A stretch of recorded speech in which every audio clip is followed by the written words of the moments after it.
So today we're going to talk about food.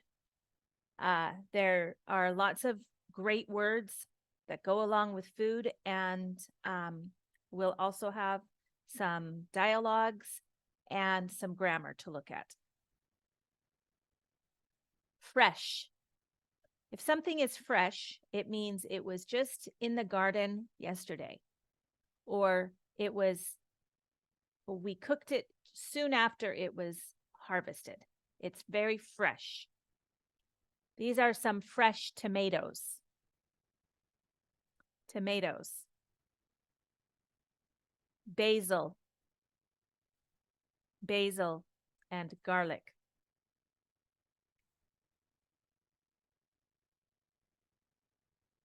Pasta. Pasta. Sauce. A sauce is any kind of liquid that you pour over something.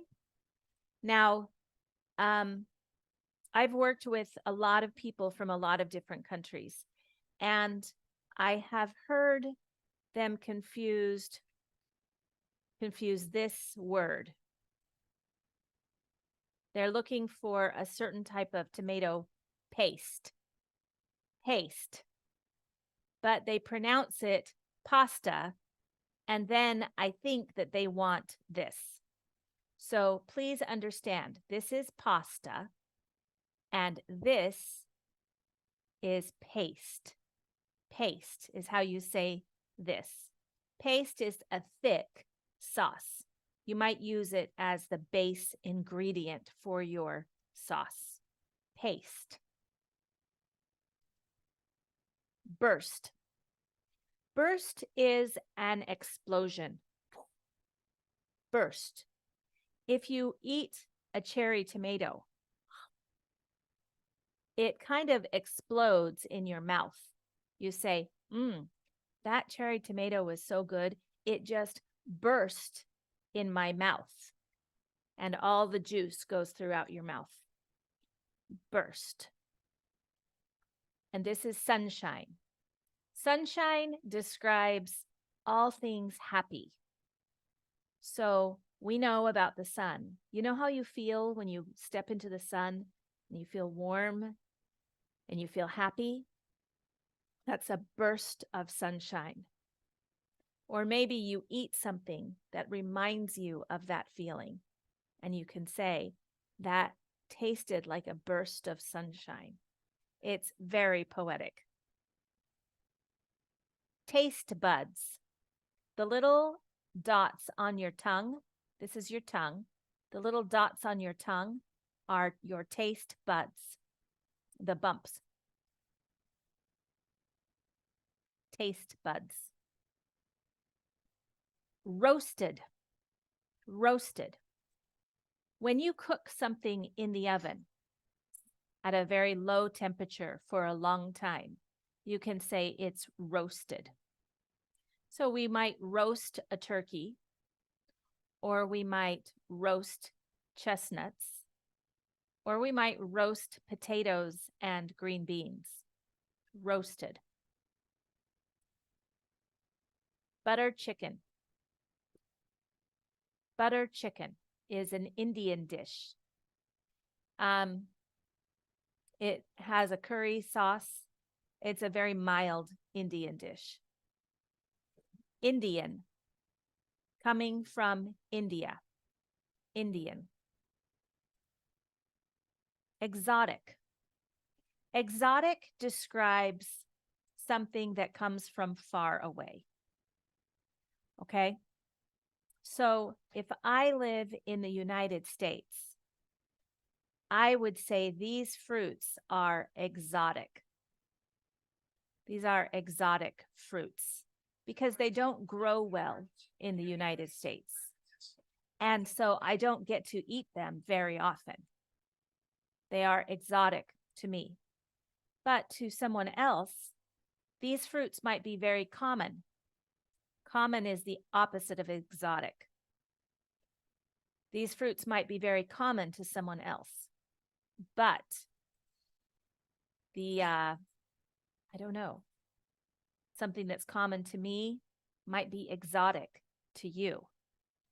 Exotic is a way to explain something that you don't, that's unusual, beautiful, and not from where you are. Exotic. Ingredients.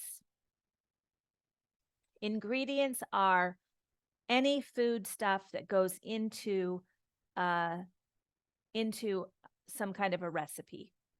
The parts of the recipe are your ingredients. Saffron is a very exotic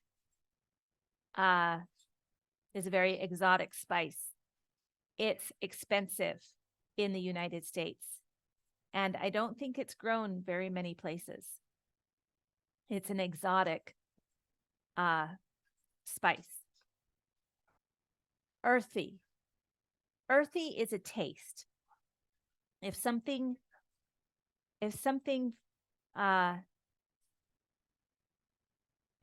feel or tastes like it's very wholesome, it's tastes like it's from the garden, it's got an earthy flavor. Rosemary. So rosemary grows quite easily here. I would not say that rosemary is an exotic fruit or an exotic herb, but it does have a very earthy flavor. Mix. When you put two things together and you mix them together. Okay. Potatoes are also a very earthy flavor. Potatoes are a very earthy food. And art. So art, we usually use the word art to describe beautiful pieces of artwork. For example, this is art. Or this is art. But food can also be art. This sushi is art. Isn't it beautiful? And food for art is beautiful to the eyes, to the nose, and to the taste buds. Food can be art. Inspiration. Inspiration is when you get a good idea. You are inspired. So, something might inspire you because you see it and you think, oh, I want to do that. You are inspired. You just got some inspiration. And we have the word cuisines again. Many different types of food. Foods from different countries. So we talk about Indian cuisine and Italian cuisine and Thai-inspired cuisine, Japanese cuisine, or French cuisine. Cuisine, different types of foods. Around the world. So around means you just move around the world. So foods from all over the world, we find many different cuisines. Again, we have the word cook and showcase. A cooking showcase might be a time when you could show off your cooking, show other people how great of a cook you are. So today is November 21st, and Thanksgiving Day is in 2 days. I don't love to cook, but I know there are lots of people who do. And Thanksgiving is a time for a lot of Americans to showcase their cooking skills. They try new recipes, they experiment, and they use their grandmother's homemade recipes too, because they want all the different flavors and they want to impress their guests at the Thanksgiving dinner table. I think we're going to get Chinese food for Thanksgiving.